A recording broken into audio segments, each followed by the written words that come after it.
Bom dia, alunos. Continuando nossos estudos sobre as plantas, nós vamos falar agora sobre fisiologia vegetal. Esse assunto vocês vão encontrar nas páginas 516 a 519 do seu livro-texto, ok?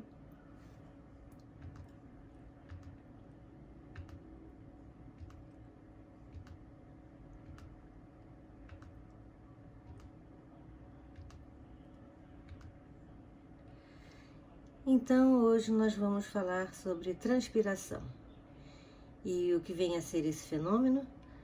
Bem, a transpiração é um processo no qual a planta libera água em estado gasoso e, se ocorrer em excesso, pode até ser bem prejudicial.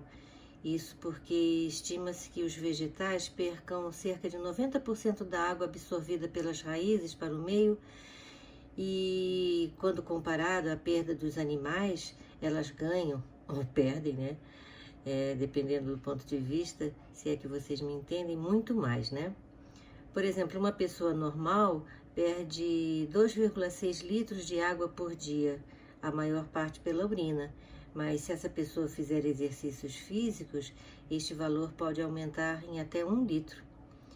A função do suor na espécie humana é reduzir a temperatura do corpo, e deixando em torno de 36,5 graus Celsius.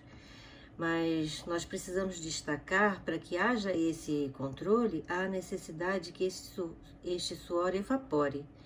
Mas não é sobre a evaporação do suor esta aula, né? Então vamos voltar à transpiração dos vegetais. Bem, a transpiração ocorre em qualquer parte da planta que esteja acima do solo, e a maior parte da transpiração acontece nas folhas. A perda de água maior ocorre pelos estômatos, que são pequenas aberturas circundadas por células chamadas células guarda, que ficam situadas na epiderme foliar. Nós vamos voltar a falar sobre os estômatos já já. Bem, a transpiração estomática ocorre em 2 etapas. Primeiro, ocorre a evaporação da água que está presente na superfície da parede celular das células que circundam os espaços intercelulares das folhas. E, em segundo lugar, a difusão do vapor de água para a atmosfera. Como eu falei, a transpiração em excesso pode ser extremamente prejudicial, porque pode levar a planta à desidratação. E, mesmo assim, o processo é necessário, porque está diretamente relacionado com a captação de gás carbônico. Esta captação afeta a taxa de fotossíntese, lógico, né? E a transpiração também é importante para garantir a circulação da seiva bruta, a seiva mineral no corpo da planta. Como veremos depois, a teoria da tensão-coesão explica que a água do xilema é praticamente puxada pelo vapor de água perdido na transpiração. Alguns fatores afetam a taxa de transpiração, além da já citada abertura e fechamento dos estômatos. E são elas a temperatura, a umidade e a corrente de ar. A temperatura do ambiente é diretamente proporcional ao aumento da taxa de transpiração, isto é, em dias mais quentes a transpiração aumenta. Isso porque algumas reações químicas devem acontecer a determinadas temperaturas e proteínas são desnaturadas quando do aumento da temperatura.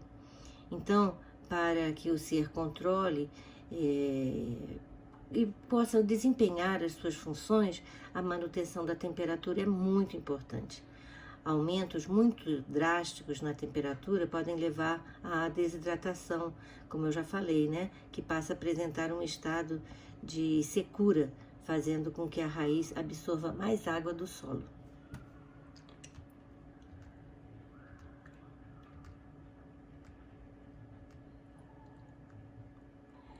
A umidade afeta inversamente proporcional à taxa de transpiração. Quando a umidade relativa no ambiente é muito baixa, a transpiração é elevada. E quando a umidade atmosférica eleva-se, baixa a transpiração, porque a concentração de água no ambiente é maior do que nos tecidos vegetais. O vento também é um importante fator que atua na taxa de transpiração. Em baixas intensidades, o vento afeta pouco esse processo, uma vez que a umidade ao redor da planta aumenta, causando uma estabilização na perda d'água.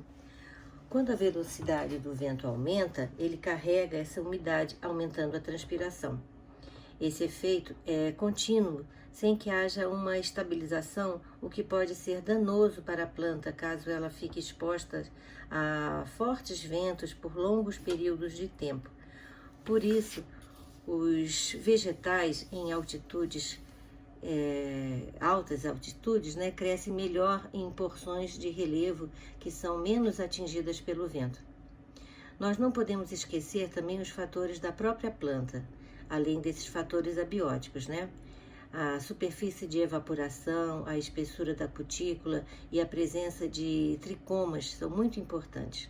Quanto maior a superfície de evaporação, lógico, será maior a transpiração.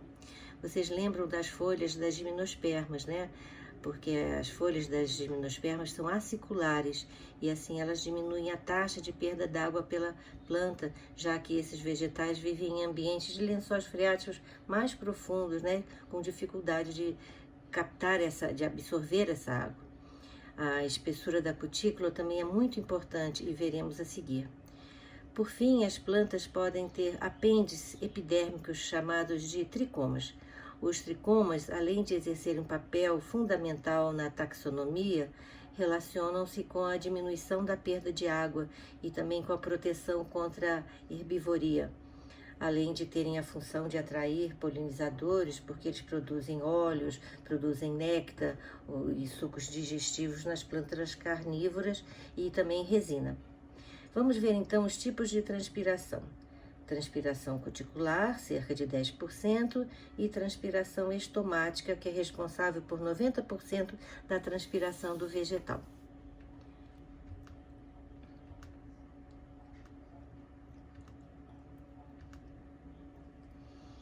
A transpiração cuticular, primeiro. Nas paredes das células da epiderme de todos os órgãos da parte aérea das plantas herbáceas, isso é, plantas de caule macio e maleável, normalmente rasteiras, sem a presença de lignina, isso é, são as plantas que não formam madeira e têm apenas tecidos moles. Voltando, nas plantas herbáceas, nas folhas e caules jovens de uma planta rastejante, existe uma estrutura chamada cutícula. A cutícula apresenta duas zonas. A mais exterior, que consiste a cutícula propriamente dita, formada essencialmente por cutina, e a camada cuticular, que é constituída por placas de celulose e também cutina. Na cutícula propriamente dita, podem existir depósitos de cera e cristais de outras substâncias lipídicas. A camada cuticular pode conter quantidades variáveis de água dependendo da hidratação da cutícula. Assim, a transpiração cuticular ocorre em uma taxa que depende não só do déficit de vapor de água da atmosfera, mas também da área da superfície da água exposta ao ar. A perda de água pela cutícula é geralmente pequena, com exceção das plantas briófitas. Por exemplo, nas plantas jovens, a transpiração cuticular pode representar 1/3 até 1/2 da transpiração total, mas nas folhas caducas, isso é, mais velhas, esse tipo de transpiração pode representar até 1/40 da transpiração estomática. Agora vamos falar da transpiração estomática. Ao abrir os estômatos, sobre os quais nós vamos falar mais nos próximos slides, para permitir o ingresso de gás carbônico, a planta passa a perder maior quantidade de água, isto é, sua taxa de transpiração aumenta.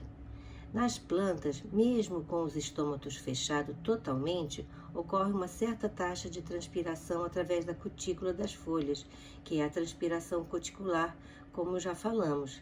Mas quando a planta abre seus estômatos para que possa absorver gás carbônico para a fotossíntese, soma-se à transpiração cuticular a perda d'água pelos estômatos, que é chamada de transpiração estomática. A abertura dos estômatos de uma planta depende de diversos fatores, principalmente luminosidade, concentração de gás carbônico e da quantidade de água disponível para as raízes. Vamos ver cada um deles separados e depois vamos relacioná-los. Bem, primeiramente, a luminosidade.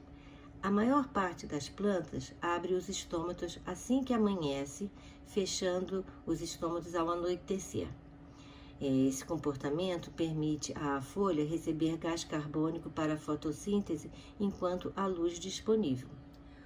O suprimento de oxigênio para a respiração acumulado no mesófilo geralmente dura a noite inteira. O fechamento noturno dos estômatos diminui sensivelmente a perda de água por transpiração. A abertura completa dos estômatos pela manhã leva cerca de 1 hora. À tarde, os estômatos se fecham gradativamente à medida que a luminosidade diminui, mas se uma planta é colocada repentinamente no escuro, os estômatos se fecham com maior rapidez. Vamos ver agora o efeito da concentração de gás carbônico. Os estômatos se abrem quando a planta é submetida a baixas concentrações de gás carbônico e se fecham quando a concentração de gás carbônico se eleva. Esse comportamento pode ser interpretado como uma adaptação relacionada à fotossíntese. Se o gás carbônico se acumula no mesófilo, isso provavelmente significa que este gás não está mais sendo usado para a fotossíntese devido à falta de luz. Então, se não tem luz, não adianta ter muito gás carbônico, né? Então, esse fato sinaliza que os estômatos podem ser fechados. Não está acontecendo fotossíntese. E por último, vamos falar sobre o suprimento de água, o suprimento hídrico.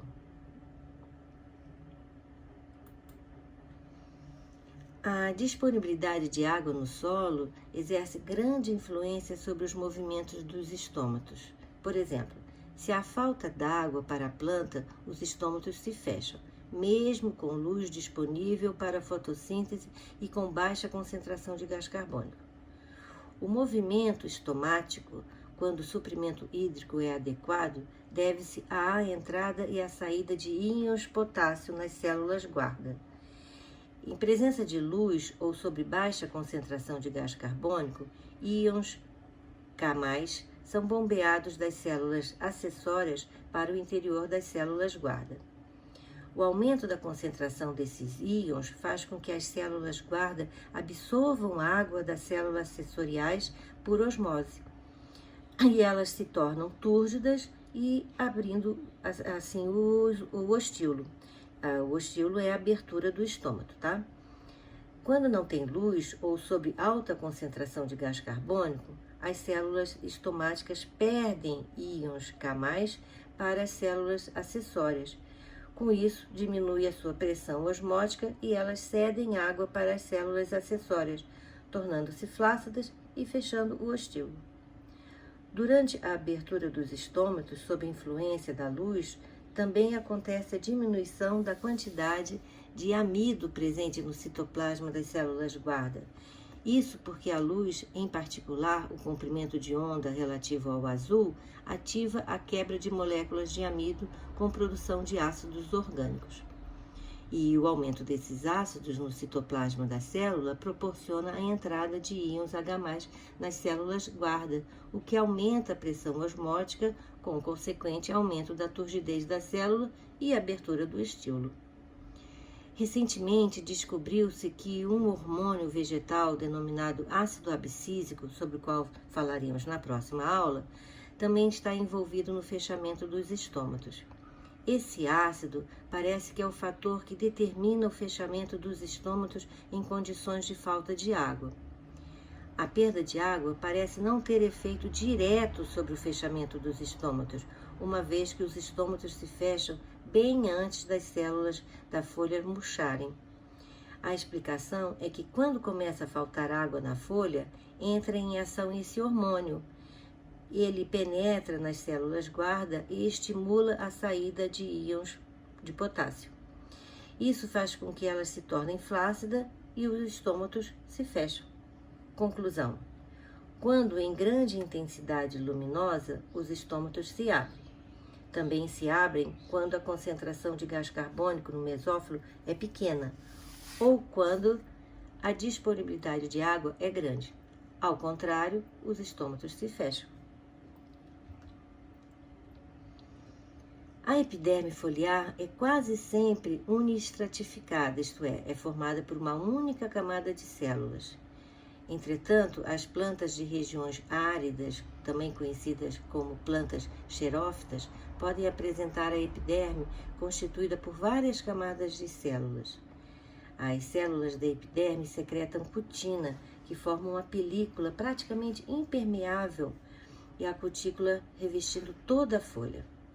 As trocas gasosas com o ambiente são realizadas por inúmeros estômatos presentes principalmente na face inferior da folha, exatamente para que eles fiquem protegidos. As células dos estômatos são as únicas da epiderme que contêm cloroplastos. Agora vamos falar sobre os estômatos. Os estômatos são estruturas constituídas por um conjunto de células localizadas especialmente na epiderme inferior, como eu falei, das folhas, né? Porém, também pode acontecer, pode ser encontrados em número menor ou maior em pecíolos, em caules jovens e em partes florais, como nas pétalas, nos estames e também no gineceu. Os estômatos se originam de uma divisão de uma célula da protoderme e possuem a função de estabelecer a comunicação do meio interno com a atmosfera.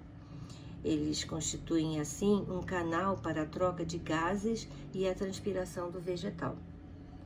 As células guarda, ou também chamadas de células labiais, são pares e em forma de halteres. As suas extremidades estão juntas e a parede celular do lado ostíolo é mais espessa para diminuir a sua elasticidade. Assim, quando o estômago se abre, permanece um orifício entre as células guarda, que é denominado ostíolo. Bem, então já falamos sobre fatores que envolvem a abertura e o fechamento dos estômatos, né? A luminosidade, a concentração de gás carbônico e o suprimento hídrico. Então, a maioria das plantas abre os seus estômatos assim que amanhece, quando começa a ter luz, e fecha ao anoitecer. E assim permite a folha receber gás carbônico para fazer fotossíntese quando tem luz. A concentração de gás carbônico interfere no fato de que os estômatos se abrem a baixas concentrações de gás carbônico e fecham se a concentração está muito elevada. E o suprimento hídrico acaba sendo o mais importante, porque na falta de água os estômatos se fecham, mesmo com luz disponível para a fotossíntese e quando há baixa concentração de gás carbônico no mesófilo. Então, a turgescência ou a plasmólise das células guarda estão relacionadas diretamente com a entrada e a saída de íons de potássio. Quando o potássio entra nas células guarda por transporte ativo, aumenta a pressão osmótica nessas células, levando à entrada de água por osmose. As células guarda ficam túrgidas e os estômatos se abrem. Quando o potássio sai da célula por difusão simples, diminui a pressão osmótica nessas células e assim leva à saída de água por osmose. As células guarda ficam plasmolizadas, fechando os estômatos. Quando as células estão túrgidas, o estômago se abre e ocorre a transpiração. Quando as células guarda se plasmolizam, os estômatos se fecham e não ocorre transpiração. Então, já falamos sobre a importância do potássio, né?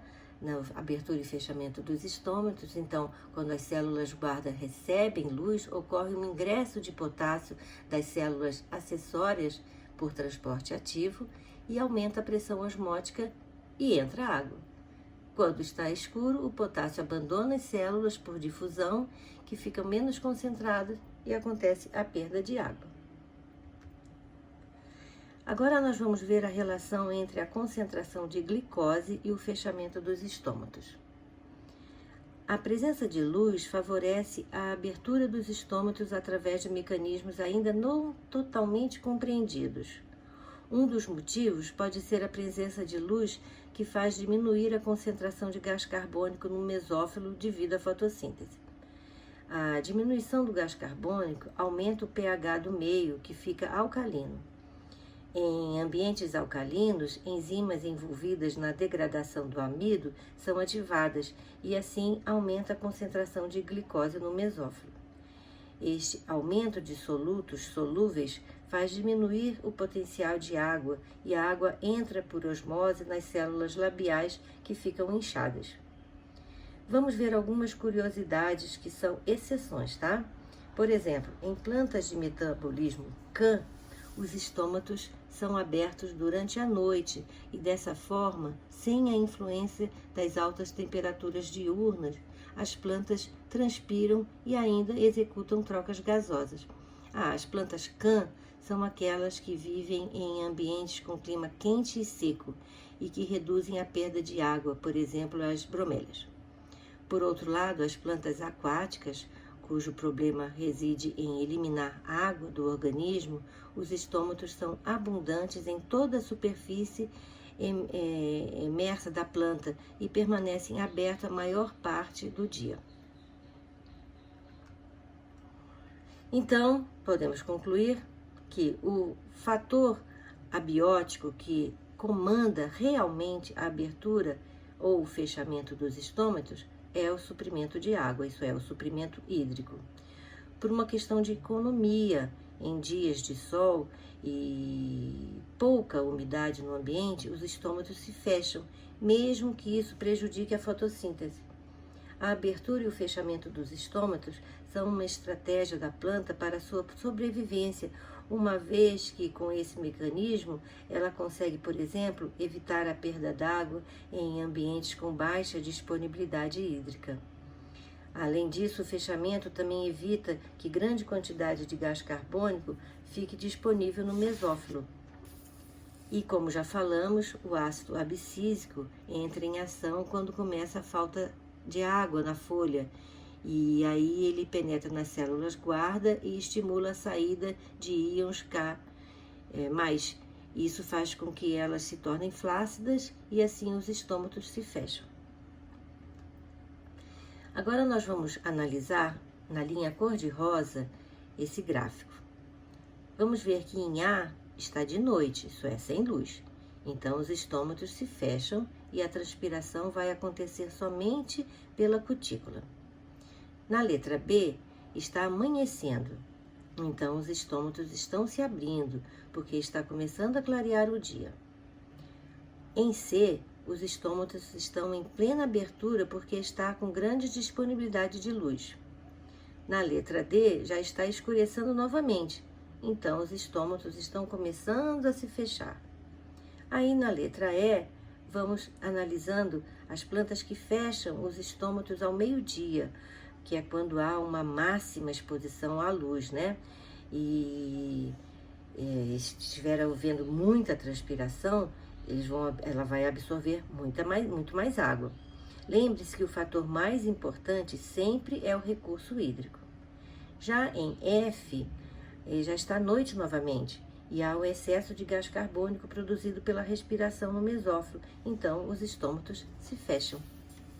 Já na linha azul, que representa a absorção de água pela planta, ela está diminuindo à noite, porque eles também diminuem a transpiração e volta a ser alta durante o dia para compensar a taxa de transpiração que também aumentou. E por fim vamos falar na gutação. A gutação é a eliminação de água em estado líquido, ao contrário da transpiração, que é em estado de vapor. A gutação acontece graças ao processo de pressão da raiz. Ela se caracteriza pelo surgimento de gotículas de água pura ou de solução de solutos orgânicos e inorgânicos nas bordas ou no ápice das folhas. Essa água é proveniente do interior do corpo da planta e muitas vezes pode ser confundida com o orvalho. E não é o orvalho, porque o orvalho é um fenômeno formado devido à condensação da água presente no ar. E a gutação é consequência do processo denominado pressão da raiz. Essa pressão da raiz, existe em momentos em que a transpiração da planta está acontecendo lentamente ou não está acontecendo, como por exemplo à noite. Nessas situações, as células da raiz continuam secretando íons dentro do xilema, fazendo com que o potencial de água dentro do xilema se torne mais negativo. Isso faz com que a água penetre no xilema por osmose, desenvolvendo-se uma pressão positiva, a chamada pressão positiva da raiz, que força a água para cima através do xilema. A gutação ocorre, portanto, por causa dessa pressão da raiz, que faz com que a água seja forçada para as folhas. Como a água que entra nas folhas é maior do que a quantidade que está sendo transpirada, ela é eliminada. Essa saída de água acontece por estruturas especializadas chamadas de hidatódios. Esses hidatódios se localizam nas bordas foliares e também podem ser chamados de poros aquíferos ou estômatos modificados. De uma maneira geral, podemos dizer que a gutação ocorre quando algumas condições especiais acontecem, como por exemplo, redução da transpiração pela planta, ou quando há grande disponibilidade de água no solo, ou quando há alta umidade relativa no ar. E isso ocorre geralmente à noite ou em dias com temperaturas mais baixas e umidade relativa do ar elevada. São essas gotinhas que vocês podem ver nessa figura ao lado. E é muito bonito de se ver, realmente. Quem já presenciou sabe que é um fenômeno muito bonitinho, né? Que ficam umas gotinhas de água nas pontinhas das folhas. Isso, e outro dia apareceu até no Jornal Nacional, que essas gotinhas até congelaram e as plantas ficaram assim ornamentadas, como se fossem pedrinhas brilhantes, né? As folhas ficaram brilhantes. É uma cena muito bonita de se ver. Bem, alunos, por hoje é só e até a próxima aula.